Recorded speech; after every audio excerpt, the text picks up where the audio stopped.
Good morning मेरे प्यारे विद्यार्थियों। आज मैं आप सभी को हमारी उत्साह कविता और अटनेरी कविता के पाठ्य पुस्तक संबंधी प्रश्नों को हल कराने जा रहा हूँ। इन्हें आप ध्यान से सुने, समझें और किसी भी प्रश्न में समस्या आने पर आप मुझसे अपना प्रश्न कर सकते हैं। ध्यान से सुनते चले और समझते चले। सबसे पहला प्रश्न है बेटाओ, कवि बादल से फुहार रिमझिम या बरसने के स्थान पर गरजने के लिए कहता है, क्यों? बताओ आप। मैंने आपको स्टार्टिंग में समझाया था, ये सबसे पहली लाइन में ये बताया था, बादल गरजो घेर घेर घोर गगन को धाराधर हो। तो मैंने आपको कहा था वहाँ पर कि कवि यहाँ पर बादलों से फुहार या बरसने के स्थान पर गरजने के लिए क्यों कह रहा है। तो आप सभी को ऐसे तो याद होगा, आप लोग बोल भी रहेंगे इस आंसर को, लेकिन फिर भी मैं आपके सामने एक बार और बोलता हूँ। आप इसका आंसर लिखोगे कि कवि सूर्यकांत त्रिपाठी निराला ने बादलों से फुहार रिमझिम या बरसने के स्थान पर गरजने के लिए इसलिए कहा है क्योंकि गरजना किसका सूचक बताया मैंने वहाँ पर? वेरी गुड, किसका बेटाओ? क्रांति का। तो गरजना किसका सूचक है? क्रांति का। और कवि इससे सामाजिक जीवन में अर्थात समाज में जो समस्याएं फैली हुई है उस सामाजिक जीवन में परिवर्तन लाने के लिए क्रांति एवं क्या क्रांति एवं नवसृजन अर्थात नया निर्माण, नवसृजन का अर्थ क्या होता है बेटा? नया निर्माण के उत्साह की आवश्यकता बताना चाहता है। अर्थात एक तो हम इस प्रकार से लिख सकते हैं और एक क्या लिख सकते हो आप कि कवि निराला ने बादल से फुहार रिमझिम बरसने के स्थान पर गरजने के लिए इसलिए कहा है क्योंकि गरजना क्रांति का सूचक है और समाज में परिवर्तन लाने के लिए क्रांति का होना आवश्यक है, इसीलिए कवि निराला ने यह बात कही है। तो आपके समझ में आ गया होगा। पहला प्रश्न आप लोग अपनी कॉपी में नोट डाउन करेंगे इसे इसी प्रकार से, और मैं चाहता हूँ कि आप लोग इसकी लैंग्वेज को और बदलें। अगर आप इसकी लैंग्वेज को और बदल रहे हो तो मुझे और प्रसन्नता होगी, क्योंकि मैं तो चाहता हूँ कि विद्यार्थी कॉपी ना करे, कुछ अपनी बुद्धि से अपने विवेक से कुछ नई चीज़ों का नया परिवर्तन करके अपने तरीके से लिखें। आइए दूसरे प्रश्न पर चलते बेटा हो, कविता का शीर्षक उत्साह क्यों रखा गया है? देखो कितना सुंदर प्रश्न पूछा है कि शीर्षक अर्थात जो पाठ का नाम है आपके का उत्साह, वह उत्साह क्यों रखा गया है? उत्साह है क्या आखिरकार? तो देखो आप क्या लिखोगे इसके अंदर कि इस कविता का नाम अर्थात शीर्षक उत्साह इसलिए रखा गया है क्योंकि यह बादलों की गर्जना और उमड़ घुमड़ में क्या रखता है? अपना मेल बैठा कर रखता है, अर्थात उससे अपना मेल रखता है। बादलों में भीषण गति होती है, उसी से वह धरती की जो ताप है अर्थात गर्मी है, जो तपन है, उसको हर कर अर्थात उसको ग्रहण कर उसे शीतलता प्रदान करते हैं। जो बादल होते हैं वह बादल अपनी गर्जना से उमड़ खाबड़ से अर्थात उस उमड़ घुमड़ की जो आवाज़ होती है ना, गर्जनाएं होती है, उस गर्जना से मेल खाता है। और बादलों में भीषण गति भी होती है, वो तेज़ी से चलते हैं आपको पता है, और वे गर्मी को हर भी लेते हैं। आगे क्या कहेंगे आप लोग कि कवि ऐसी ही गति ऐसी ही भावना को क्रांतिकारिणी शक्ति की आकांक्षा रखता है जिससे शोषित पीड़ित जनता को क्या प्राप्त हो सकता है? सुख प्राप्त हो सकता है। इसीलिए इस कविता का शीर्षक क्या रखा है बेटाओ? उत्साह रखा है। अगर आप इसका आंसर ये नहीं लिख करके दूसरा आंसर लिखना चाहो तो आप क्या लिख सकते हो कि कविता का नाम उत्साह इसलिए रखा गया है क्योंकि पीड़ित जन सूर्य की तपन से अर्थात गर्मी से पूर्णतः तप चुके हैं अर्थात थक चुके हैं, और सभी के मन में एक आशा है कि बादल कब बरसेंगे अर्थात उसके ऊपर छाई हुई काली घटा को और उसकी गर्जना को सुन करके उनके मन में जो भाव है वह भाव किसके है बेटाओ? उनके उत्साह के हैं।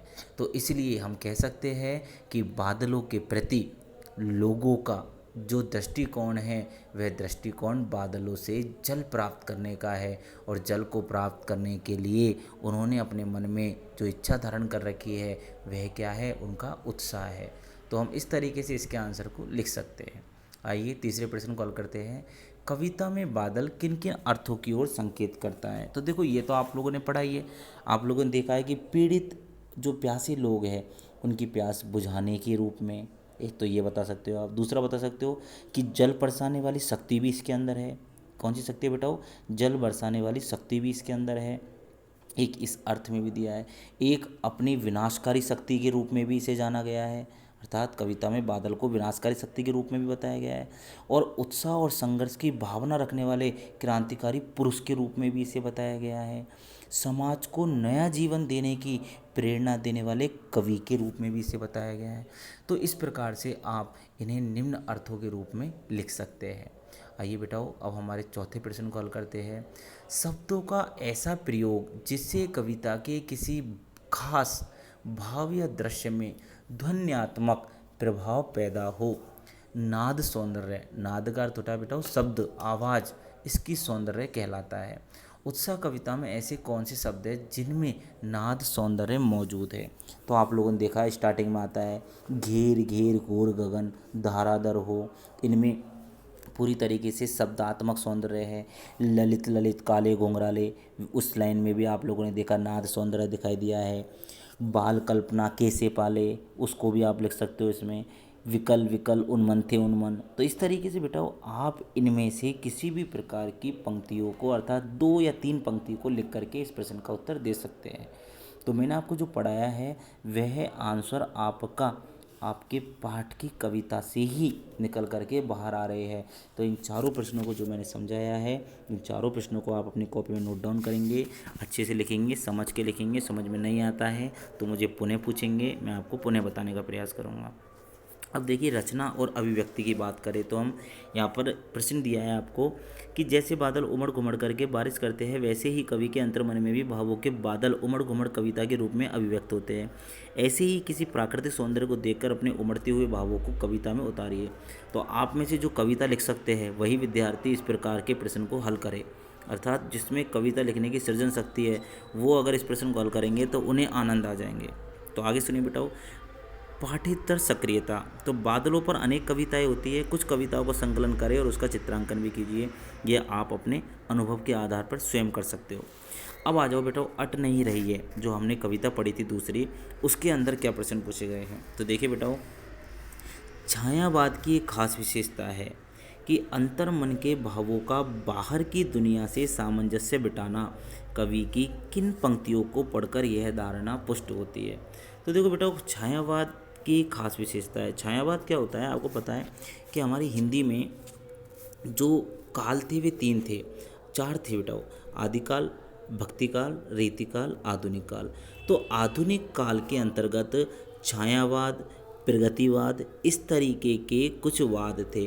तो छायावाद के अंदर क्या आता है बेटाओ, प्रकृति का मनुष्य के साथ सामंजस्य बिठा करके कविताओं का रचना करना छायावाद के अंतर्गत एक विशेष रूप से दिखाई दिया।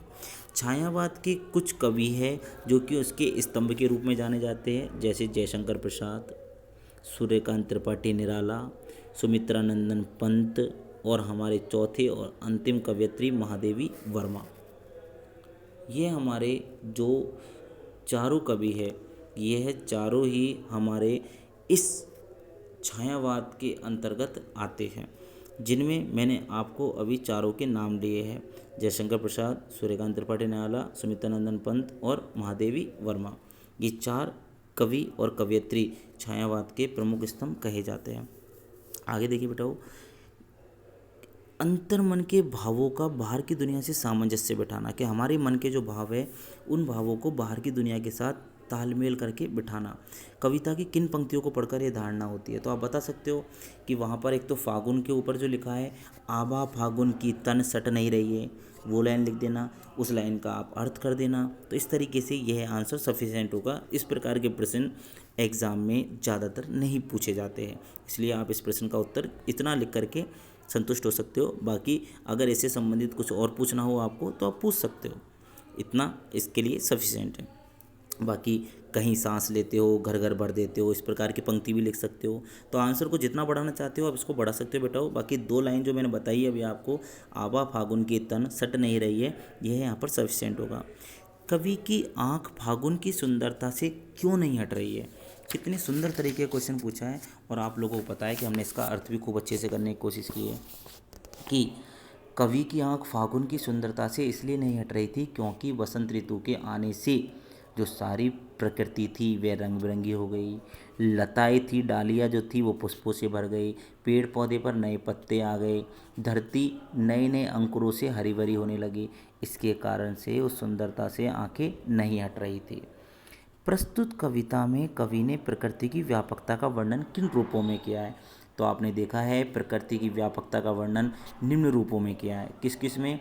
सौंदर्य के दर्शन में उन्होंने पेड़ पौधों में आए नव अर्थात नए पत्तों को, नई डालों को, नए फूलों को सुंदर तरीके से प्रस्तुत किया है। फूलों की सुगंध को वायु के साथ फैला करके प्रकृति में तथा हर मनुष्य के तन मन पर छा जाने की बात को भी बड़े सुंदर तरीके से बताया है।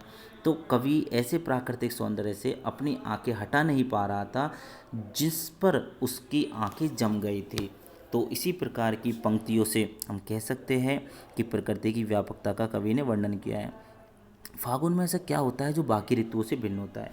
तो फागुन में बसंत ऋतु आगमन होने से सारा वातावरण मादकता से पूरित हो जाता है। अर्थात सारे वातावरण में चारों तरफ प्रकृति का नशा छा जाता है।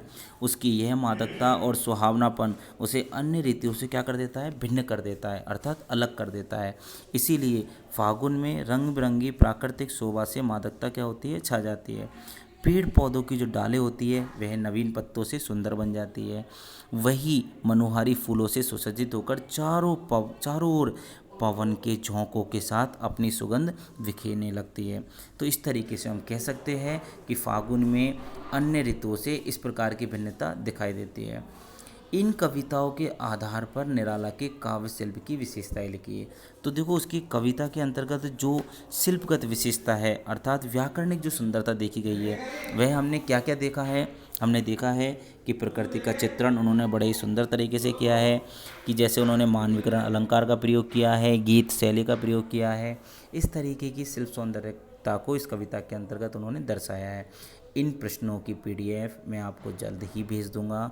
आप इन प्रश्नों को समझ करके स्वयं लिखने की कोशिश करें। जिनको ज़्यादा दिक्कत होती है वो पीडीएफ से उन प्रश्नों के आंसर लिख सकते हैं। तो आज के लिए इतना ही, धन्यवाद।